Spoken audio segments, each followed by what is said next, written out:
Welcome back. This is lecture 11 of How to Study Jyotish series. Lecture 11, what a proper Jyotish study path might look like. So it's a very important one. Let's get right into it. So we have the objective here, which is to build lasting mastery in Jyotish. If one wants to build lasting mastery in Jyotish, want to really have a beautiful relationship with this discipline. So this lecture for that will explore the importance of study as a rhythm, balancing immersion, repetition, memorization, dialogue, and practice. So, we discuss how to personalize your learning path, avoid overwhelm, and nurture a living relationship with this profound darshana, a vision stance, a philosophy, and a way of seeing, which Jyotish really is. So I've started you can just pause the video for a second and just read through it. I don't want to take too much of your time. I've started a study course community uh, called the Jyotish Project Community. These are all the benefits that you get if you join. And you can just scan this QR code and check it out for yourself. If it's for you, you're more than welcome.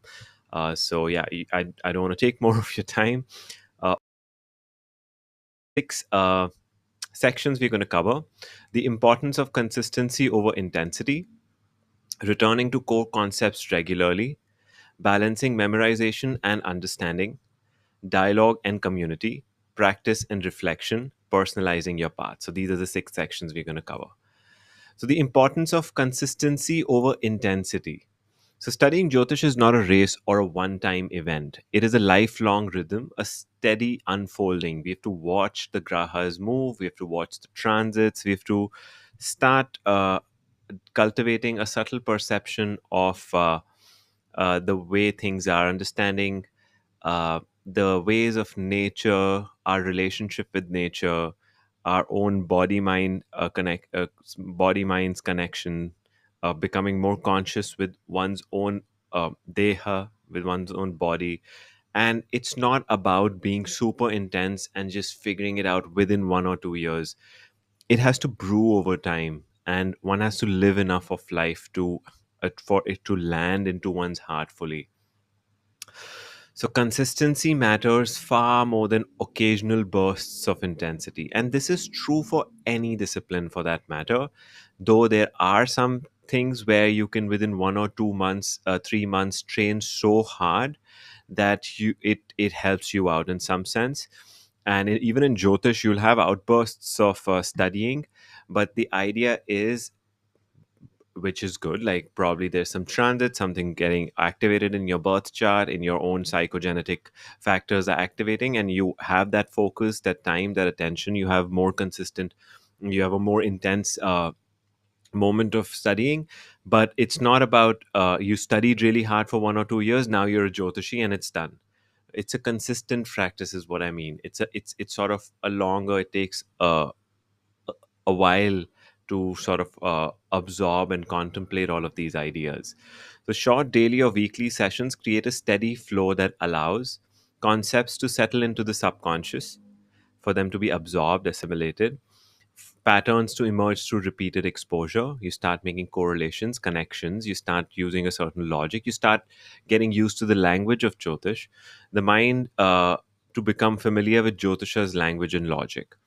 That repeated exposure helps in that.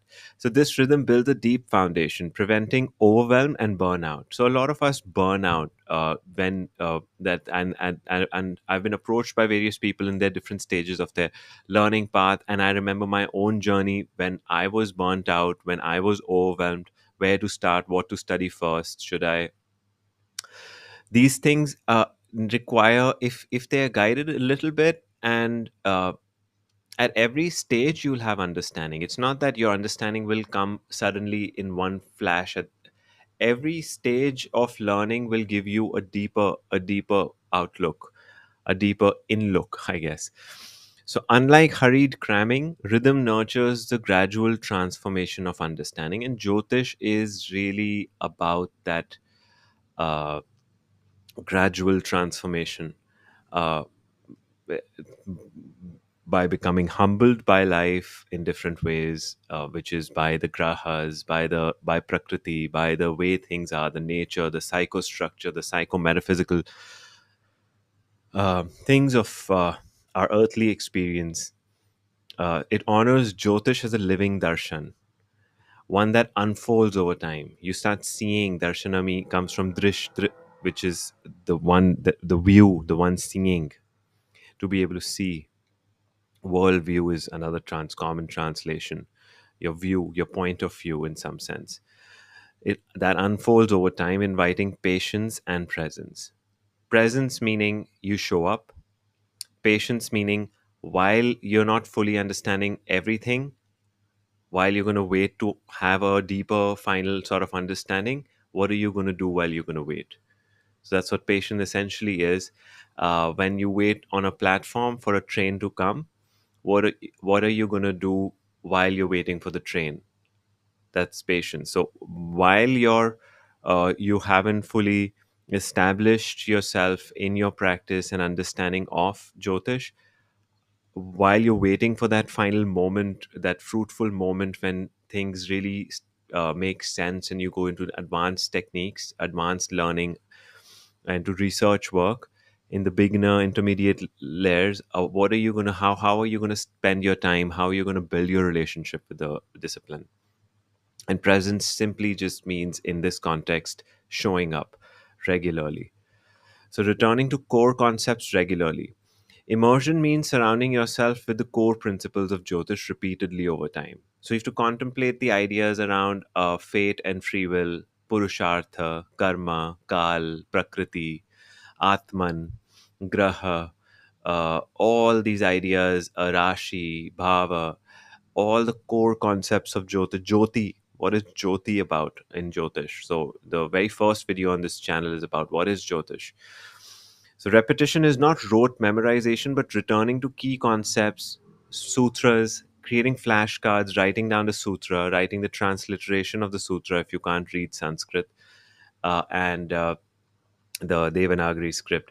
If you can, good, but you can get the IST diacritic Sanskrit transliteration, and then the meaning, and your translation would evolve over time as you'll understand the subtler uh, ideas and you break down the words and you start understanding the philosophy behind the words. As your relationship with Jyotish will deepen, you'll see the same translation wouldn't, you'll be like, no, it's not enough, it needs to, the translation needs to say more. And eventually the translation's not enough, 2 lines of translation, 3 lines of translation, you need commentaries, because it's so rich, it's so philosophically deep and rich.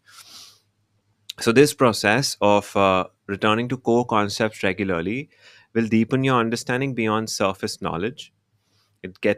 Brings depth, deeper questions. Even if it creates more doubt, even if it creates more confusion, your questions are the quest. The question. It's taking you on a quest of some sort. So reveal new layers of meaning as your experience grows, as your own grahas mature, as you go through different stages and phases of life. When you're 22, 23, 24, you have a different attitude towards life. 27, 28, 29, 30, you have a different attitude. 32, 30, you have different attitude at every stage, and it sort of deepens your understanding and matures your interpretations as well. Integrate theoretical ideas with practical insights. So you'll get a theory about, let's say, Rahu and Ketu, and then as we've been doing the Rahu Ketu files series on YouTube, so you could go into that, or you get start, and then you apply them, and you start seeing the practical insights. You start understanding what the psychoanalytic, psychotherapeutic implications of Jyotish are. Build intuitive familiarity with Jyotisha's language and structure, internal logic, its own language, its own structure, and it really is a very enriching experience. So, repeated engagement allows the mind to move from confusion to clarity, from fragmentation to synthesis. One of the best ways to get fragmented is by subscribing to 100 different YouTube channels on astrology and Jyotish and stuff, and Vedic, so called Vedic astrology, and try to piece it together yourself. That's the best way to get a fragmented understanding of the discipline and get more confused than clarity. Your Jyoti is becoming more like more dark, actually. That there's no Jyoti in that Jyotish, I believe.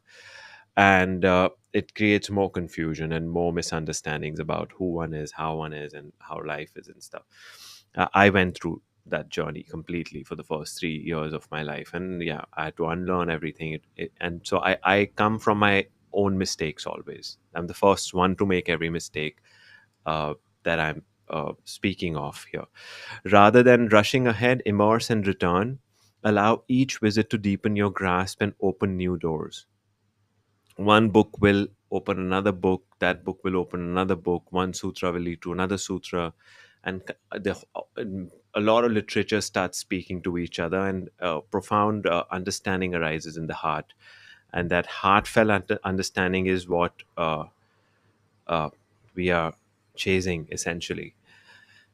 Balancing memorization and understanding. So in Jyotish study, memorization, smriti, and understanding are complementary, non opposing processes. Memorization provides the scaffolding, the essential vocabulary, sutras, and frameworks necessary to navigate the system. And understanding breathes life into the memorized facts. So, turning them into meaningful insights applicable to real charts and lives. So, balancing these two, using memorization, balancing the two means using memorization to build a reliable foundation, so you at least know the 12 rashis, the nine grahas, the bhavas, their basic sort of their essence and what they mean, and how to make it work together. So basic stuff has to be sort of, there is a level of memorization, but when you enjoy and sort of understand and create a narrative around it, or some sort of story, and different views, learning tools, and through discussions, contemplation with the community, with the fellow students, with the mentor, the teacher, then it's not a very rote memory work. It sort of just starts to sink into your heart. You just start it starts you start catching on naturally. It just you just absorb it, is what I meant. Continuously deepening comprehension through study, reflection, and application. So that's very important, because your comprehension, your understanding of the subject through study, and then reflecting what you studied, and then applying it, and then reflecting again, then studying again. So this naturally happens. The memory allows you to remember stuff, and the understanding sort of, it just starts to speak to each other. Avoiding rote learning without context, which leads to shallow knowledge, confusion, which is essentially confusion, that's shallow knowledge, and weird applications of inducing fear in the masses through your interpretations, and just not nice. Not the It's wrong. It's not just not nice. It's wrong. Resisting the urge to only chase understanding without grounding, which causes confusion. So I just want to understand without having built the foundations. I want to just know Jyotish somehow. And that's why we see in Jyotishis become numerologists, palmists, face readers, tarot readers, and all of these different theta healers, and all these different things, which are all new age, but confusions of different kinds. They are different aspects of Jyotish itself. When Jyotish fails to function, one starts to build sort of like a toolkit in some sense of this thing, because one is essentially struggling to make sense of the system. So the chart doesn't make sense, and then they need to look at the face of the person, then they do some numerology for the person, then they need to look at the palm of the person, because the Jyotish itself is not working. The blind chart is not being able to be, the person is not able to read clearly. So true mastery grows from integrating memorization with critical thinking and lived experience. So you have to, critical thinking has to be there. You have to be skeptical. You have to doubt the knowledge. You have to ask questions sincerely, openly, and with this sort of um, this scientific, which I really don't want to use that word when it comes to the kind of work we're doing, but yeah, that kind of mindset, that kind of openness. and lived experience, direct observation, empirical experience, empirically tested on yourself, on your own chart, others chart, and observing your life. So really, it's a contemplative life. A Jyotishi's life is a life of contemplation. So dialogue and community, so I've just put the QR here, you can just scan it and see what this is. A learning Jyotish is not a solitary journey, even if much study happens alone. A lot of my studies happened alone for a long time, but I wasn't really alone. My teachers, my mentors were there, and it it is something where one needs to have a lot of dialogues, because ultimately a lot of Jyotishis uh, develop this sensitivity because their system feels fragile. So when you sort of pressure test it, it collapses, and and they become defensive and stuff, and so, and or they don't even want to start that conversation. So it's an echo chamber a lot of the time. So dialogue and community is important. Dialogue and community plays vital roles in deepening understanding. It always works as long as it's logical, respectful, sincere, kind, and it's in the pursuit of truth. Truth is the highest value that is being placed, and then it works, and that's the only way. If we are to progress in Jyotish in any way or form, we cannot go into blind beliefs and stuff, and get emotional. Engaging in conversation with teachers, peers, or study groups challenges assumptions and blind spots. Both the student and even the teacher, for that matter, introduces diverse perspectives and interpretations, very important. Supports clarification through questioning and discussion, super important. Builds accountability and motivation to continue studying. Yes, you feel less isolated in the process, and it's really helps to create a rhythm, and for one to show up constantly. For one sadhana to succeed, there has to be joy in the sadhana, otherwise it will always collapse. Fosters a shared sense of purpose and connection. So again, you can scan the QR code and see, dialogue transforms abstract knowledge into living wisdom rooted in relational experience. Dialogue transformed abstract, scattered ideas into living wisdom through relational work rooted in relational experience. You start communicating like, oh yeah, that makes sense, and it grounds abstract ideas and make them more concrete. Seeking out a community, whether in person or online, cultivates the humility and curiosity essential for growth. There has to be structured community, not because YouTube is also a sense of form of a community, and a channel you enter, you are tuning into the philosophy and the sort of the level of consciousness of that channel, and you start reverberating on that level, and the comments and everything is basically essentially a dialogue or community. But everyone's just commenting as if just splattering a bunch of paint on a wall, but they are not speaking to each other as such. A little bit dialogue happens. So a closed community where you sign up properly and do the work systematically is different. True learning is an interactive process, not a one-way transmission. And even Parashahora, Brihat Parashahora Shastra, as we know, it is a dialogue. Bhagavad Gita is a dialogue. Everything is a dialogue, essentially. Uh, all these things are a, show a sincere student approaching, and someone who is a senior student or teacher of some sort speaks, and there's doubt and connection, and a dialogue begins. Practice and reflection. So, contemplative life. Study without practice remains theory. So, to truly learn Jyotish, knowledge must be applied and reflected upon. So, practice involves analyzing charts regularly, starting with simple cases, simple observations, observing how astrological principles, Jyotish principles to be precise, manifest in life, testing hypotheses with real world feedback, integrating Jyotish insights into personal growth and counseling. And that's a more advanced stuff when you start getting into counseling work.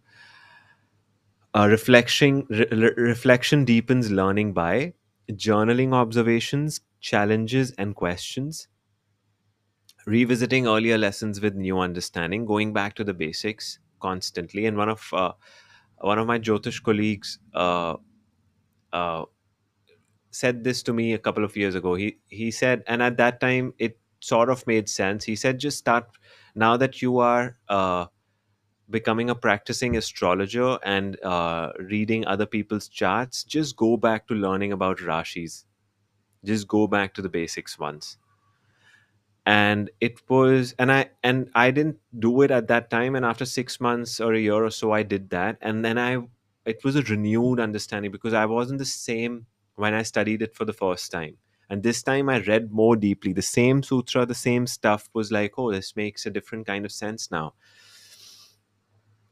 So, revisiting earlier lessons with new understanding is about that. Noticing patterns in your thinking and approach, allowing insight. So, becoming conscious of your own approach and your own thinking and stuff, allowing insights to emerge gradually, not forcing conclusions. So, you should understand your biases, your cognitive biases. You have to understand how your own structure, your own psychostructure, your own birth chart is influences your interpretation. That's your personal equation. That's your unconscious uh, influencing your work in some sense. So some Jyotishis are more attracted towards the financial aspect, some towards the psychoanalytic, psychological processes, some do a different kind of work. Every application, health, maybe Ayurvedic stuff, depends on your own proclivities, and this can be applied on different levels. In your counseling work, you'll have so many philosophical biases based on your own fears, worries, traumas, and all of this stuff. So you'll suggest something, and it probably based in your own baggage, your own stuff, and your own beliefs are being projected. You should worship this person because you probably believe in that person. You worship. The idea of worshiping seems therapeutic to you.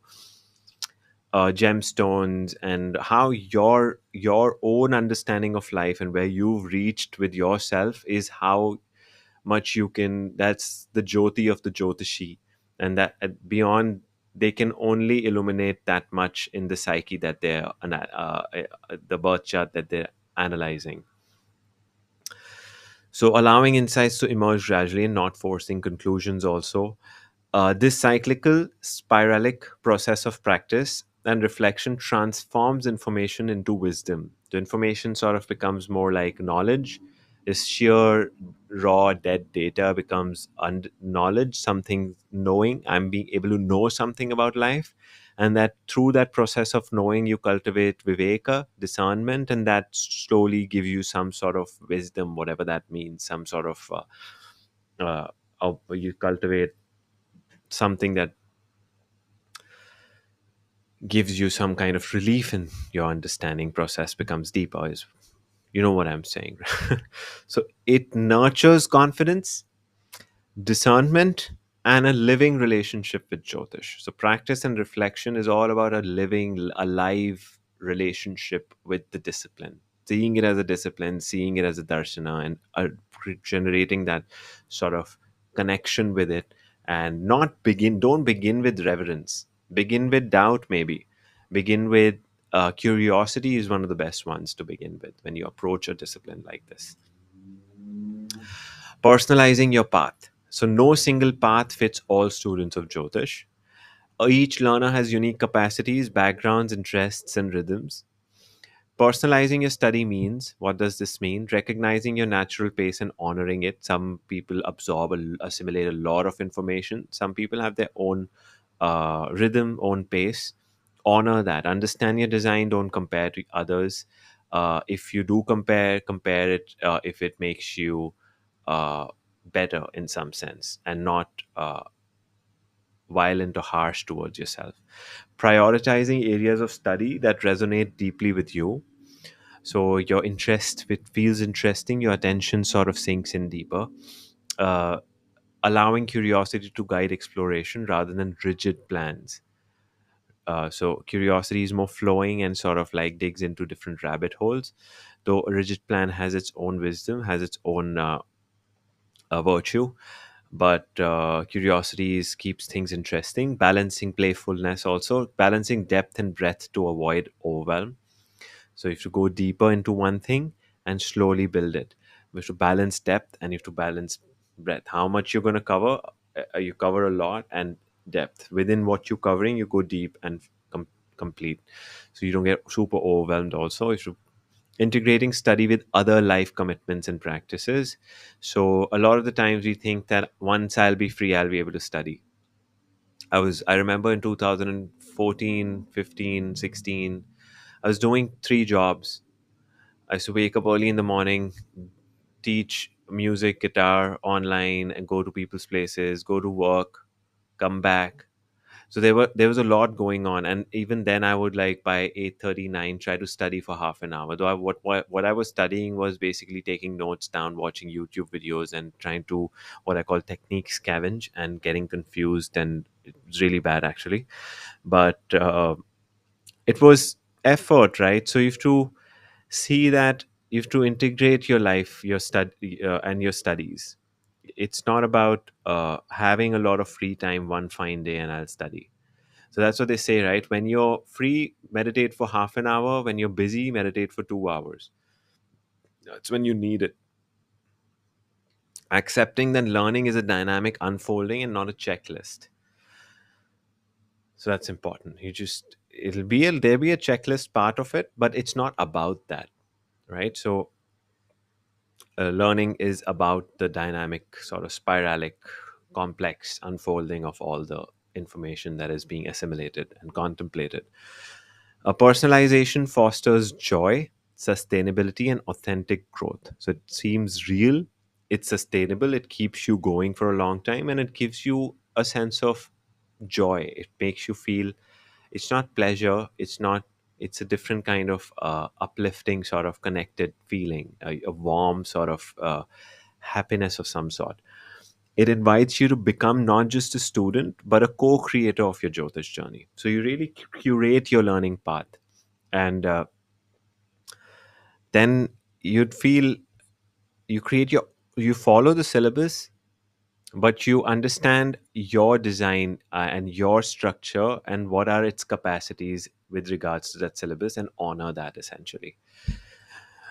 So thank you so much. I hope you enjoyed this lecture, and it gave you some things to think about. And tell me where you are in your Jyotish studies and in your own learning journey, in your in your own study path. So I'll see you in the next lecture. Thank you so much for watching.